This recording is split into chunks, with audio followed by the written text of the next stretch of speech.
বন্ধুরা, আবার চলে এসেছি গল্পসপ্প চ্যানেলে। গল্পসপ্প চ্যানেলে আপনাদেরকে স্বাগত। অনেকদিন আপনাদেরকে সেরকমভাবে ভিডিও আমি দিই না। যাই হোক, আজকে আমি পাস্তা রান্না করছি। তার জন্য পেঁয়াজ, রসুন আর টমেটো, কাঁচা লঙ্কাটাকে আলাদা করে ভেজে নিচ্ছি। পাস্তাটাকে আমি সিদ্ধ করে রেখেছি।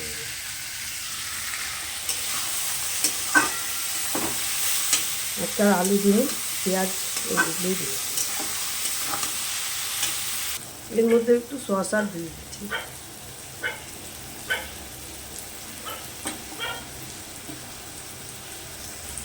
এবার দেবো চিলি সস।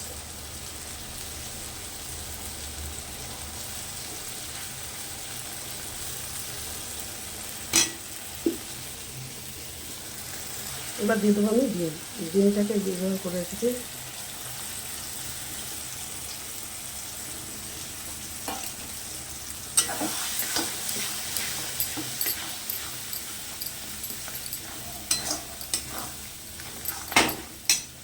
মশলার মধ্যে আমি পাস্তাটাকে ঢেলে দিলাম।